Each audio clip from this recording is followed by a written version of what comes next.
Hey everyone, welcome back to Let's Talk. My name is John, and today we're going to be talking about 1978's Jaws 2, because nothing screams Independence Day here in America like a killer shark named Jaws. So Jaws 2 was the follow-up to 1975 Steven Spielberg classic Jaws, and the studio really wanted him to make a sequel, but Steven Spielberg said, hell no, I'm not coming back to do a sequel. I already made the definitive shark movie. But the studio still said, you know what, we got dollar signs in our eyes and Bruce the Shark in our hearts. So that means we're making Jaws 2 whether you're on board or not. And this one, just like the original, had a troubled production. Their first director that they hired quit before they decided to settle on Juno Swarzwick. I hope I'm pronouncing that right, but I'm sure I'm wrong. This one had a production budget of $20 to $30 million, depending on who you ask. It ended up becoming a box office hit, making $208 million at the box office. And of course, it would have two more follow-ups, Jaws 3 or Jaws 3D, and Jaws the Revenge, which stars Michael Caine. And we're bringing back Roy Scheider from the original one. We're really focusing now on him and his family. The thing that hurts this movie the most, besides not having Steven Spielberg's direction, is not having Robert Shaw and Richard Dreyfuss back. Obviously, we can't bring them both back, but not having them in here, I think, really hurt this movie. This movie, I think, really is a huge step down from the original Jaws. Now, I'm not the biggest fan of the original Jaws. That's not my kind of movie. But still, when I watch it, even if I don't enjoy that movie as much as other people do, I know so many people whose favorite movie is Jaws or is in their top 3 favorite films. But it's just never been that movie for me. But I still can appreciate the filmmaking of it, what Steven Spielberg had to deal with, and everything that he accomplished in making a very well-made horror film, a very well-made thriller, and then obviously you get Steven Spielberg's fingerprints all over that, so you know it's just a really good movie. Now this movie, just in production design alone, just in the filmmaking, it's just a huge step back, even if we do bring back John Williams to do the score. This one kind of feels like, you know, in the original Jaws, first act, we're trying to build the mystery of this shark. No one's buying in. We get the mayor played again in this movie by Murray Hamilton. In the first movie, you know, he doesn't believe it. We got to make sure that Amity gets their summer dollars, that 4th of July weekend is the biggest weekend of the year. We cannot have a shark rooting that for us, so we have to make sure that that's not true. But of course, you know, they have to deal with it. It's not going to stop killing people, so that's when we lean into that really iconic Robert Shaw scene. Know how I earn a living. And then we send him, Richard Dreyfuss, and Roy Scheider out onto the water, and then we get those iconic scenes. And those scenes I really do actually think make Jaws memorable. Yes, we have the Bruce the Shark stuff and the shark and all the tension that it builds, but I really believe that those human character development moments of Robert Shaw, of Richard Dreyfuss, and Roy Schneider really helped to make that movie that ends up becoming like this buddy movie at the very end. 3 men just taking on Jaws. And this movie kind of feels like the entire first act of the first movie, but the town just never believes him. The mayor never believes him. They believe that this is just a man suffering from PTSD. He's always worried about sharks now after what happened in the first movie, which, can you really blame him? It really bothers me that the mayor still doesn't really buy into what's going on. You know, you would think that he would be a little bit more on his toes, but again, I guess he's just blinded by the green stuff, so it doesn't really matter at all what's actually going on, what could actually possibly happen. He still, for some reason, doesn't believe Roy Scheider. This is like something you would see in plenty of other horror franchises, like the Child's Play franchise, where you just never believe the person that's telling the truth. And that could be a very frustrating movie trope. And in this movie, it is very frustrating because we never ever actually get that big reveal that he's right where the town believes him. Because once they do believe him, it's too late. His kids and a bunch of other people are already out on the water. They're stuck. They have no way to escape the shark. He's cornered them. So he has to go out there and get him and rescue him and his wife. They have no choice. His deputy, because he's been fired from the police force, you know what? That's it. Forget everything that you did. Forget saving Amity Island the first time. It doesn't matter. We're going to take what we believe is a mental illness and fire you and just get rid of you and replace you with your deputy, because we can't have this hurting our island right now when we need the money the most. So at that point then, it's just too late. He has to go out there and save his kids and their friends by himself, pretty much. And that's really what this movie is. It's very straightforward. It really becomes more of an action horror movie, I guess. It really kind of feels more like a summer blockbuster, which is what I'm sure Universal Studios wanted it to feel like. You know, if you can't get Steven Spielberg back to create the magic, they had a certain vision in mind. That's why the first director didn't work out, because the tone was a little bit too dark for what they wanted. Even the John Williams score reflects that in this movie.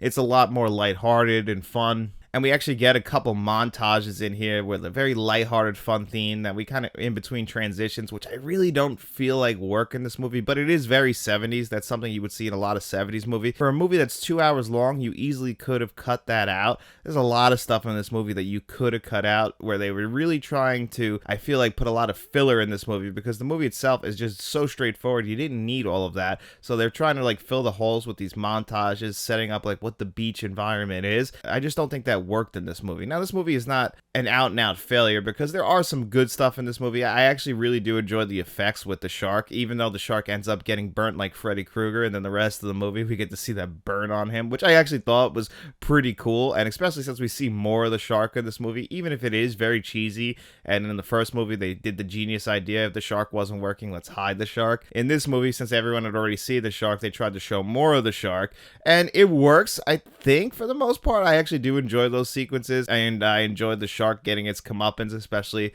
you know, at the very end with the power line. Like, all those effects, even if they are very cheesy, they still kind of worked for me. That's the kind of the stuff in this movie that I enjoyed, where the rest of the movie, especially like the acting, not from Roy Scheider or from Murray Hamilton, I felt like they were still acting on all cylinders, but a lot of the supporting cast in this movie really doesn't live up to their acting performances. And from what I understand, Roy Scheider did not really enjoy making this movie. Apparently he was aggravated on set, probably just came back for the paycheck, but it doesn't show on screen because he really did seem like he was turning out a great performance in this movie, and by far the best performance in this movie from an acting standpoint.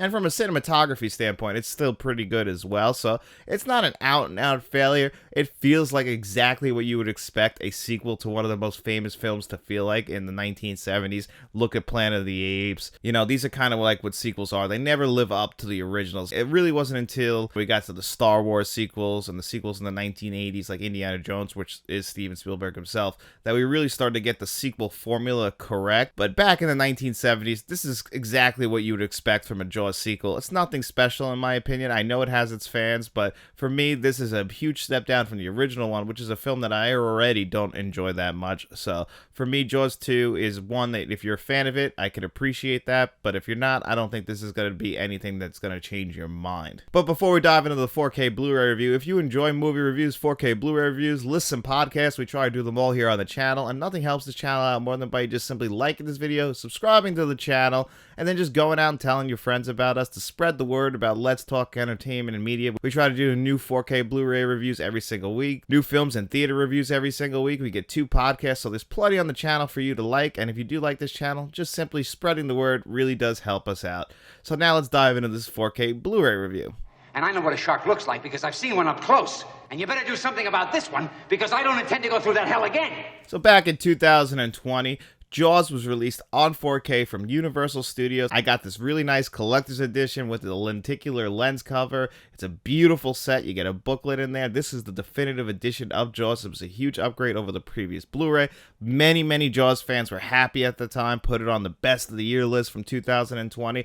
I didn't think it was the greatest upgrade I'd ever seen, but it was a really big jump from the previous Blu-ray, and I thought it was a really nice 4K. It got Dolby Vision, HDR10, a brand new Dolby Atmos track on it, so I felt like people were really excited to get Jaws 2 on 4K, which also got a really nice collector's edition. It got a steelbook, and then you can get the standard slipcover edition, again released by Universal Studios. But Universal didn't spring for all the bells and whistles like they did with the original Jaws, probably realizing that not as many people are excited about the 45th anniversary of Jaws 2 like they were with the 45th anniversary of the original Jaws. So they really kind of held back, and the price of this 4K really matches the kind of effort that they put into it. It's just under $22 for this release as of right now, and for what they put in here, I guess that's kind of the sweet spot, because this is really just your regular old Universal, let's get the movie out there on 4K, just so that people who have collections can complete their collection with all the 4Ks, and I imagine that we'll get Jaws 3 and Jaws 4 on 4K in very similar fashion to this, because what you get here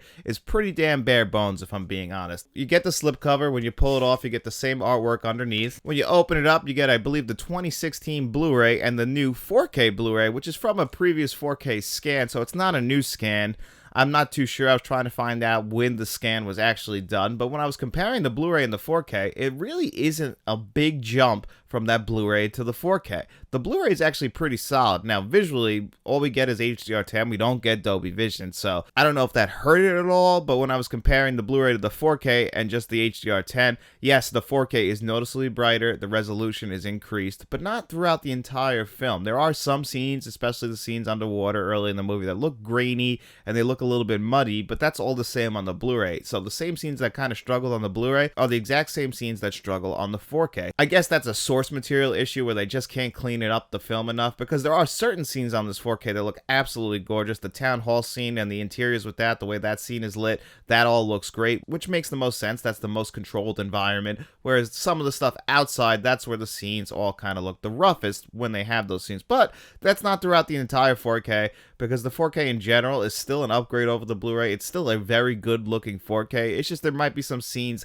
that take you out of it while you're watching it, because they might not look as good as the previous scene, or there could even be shots in the same scene that look really good, like look gorgeous and pop off your screen, and then they'll cut to somebody else and then they'll come back to that same shot and it might look a little bit muddy and you might be like, that's a little bit strange for that to happen, and you'll notice it almost immediately when it happens. But these are minor complaints. Visually, I think it's pretty stable throughout. It's not the worst looking 4K I've ever seen, but it's also not the best looking 4K I've ever seen. Now, the audio is where the biggest disappointment of this 4K is, because they did absolutely nothing to the audio track. It's still just a mono 2.0 track on here, nothing special, and they really could have cleaned it up, because certain scenes in this movie, they have like a slight hiss underneath that you'll notice immediately, and that just struggles scene to scene. Sometimes it's clear and you won't notice it, but yes, overall the dialogue is still clear. You don't really have to worry too much about that, but that slight hiss that you'll notice throughout, I feel like could have been cleaned up if you would have gone over it when giving it a new track. You could have really sprung and got the Dolby Atmos track. I feel like that's what a lot of people, especially this movie, which is basically an action summer blockbuster with plenty of loud scenes. You get a John Williams score.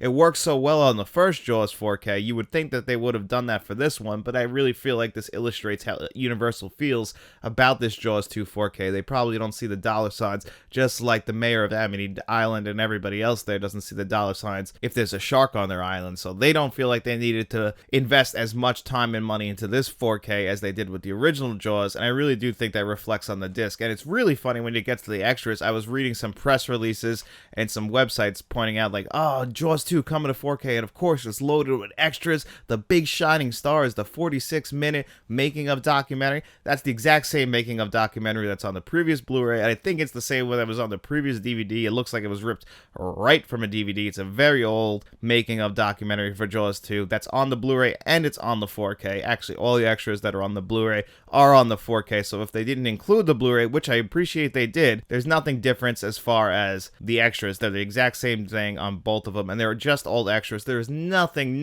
new as far as extras go. It's all the exact same stuff. So I thought it was funny when I was reading some of these press releases. I'm not going to point out the websites, but when I was going on them hyping up this 4K release with all of its new extras, there are no new extras, so that's just false advertising in a sense. They're just trying to get you hyped up. All you're getting here that's brand new is a visual upgrade to the visuals on the 4K disc, and that is it. Everything else is exactly the same. That Blu-ray is the same exact 2016 Blu-ray, so all you're getting here as far as upgrades go is the 4K film, and even I don't really think that's the biggest upgrade from the Blu-ray to the 4K. So overall, I would say this is a pretty bare bones package, but like I said, the price of it isn't the worst, $22. It's still a new 4K. It's still got some pretty decent packaging, and if you're a fan of Jaws 2, I'm sure that you're going to want this on 4K because you're a huge fan of the film. I know that there's plenty of Jaws fans out there who really can't wait for this on 4K and are really excited, and they'll probably be happier with this release than I am. As not the biggest Jaws fan out there, I'm not too happy with this. For me, it's actually a pretty big disappointment. But if you're a fan of Jaws, you were going to be really happy with this release, I'm sure. I'm sure you're just happy to have Jaws 2 in the collection, and are hoping that eventually we get Jaws 3 and Jaws 4 on 4K. And from what I understand, Steven Spielberg put the kibosh on us ever getting a complete box set. He wants Jaws separate from Jaws 2, 3, and 4, and that's why if you've ever seen previous releases, Jaws always gets released on its own, and that's Steven Spielberg's doing, which I understand. He made one of the most famous films of all time, and the sequels can't really sniff the classic, and I feel like even fans of the franchise of Jaws will tell you that too, that no matter what, the first Jaws is iconic, and the other ones are anywhere from okay to bad, so even me saying that, I don't think it's that big of a surprise. But anyway, what would I give this on a score of 1 to 10? I would probably still give this an alright 5.5 8.5 out of 10 because it's not an out-and-out failure. The film is still somewhat enjoyable. They did do a little bit of a visual upgrade on there, and the price isn't something that's really bending you over a barrel. And because it's a universal release,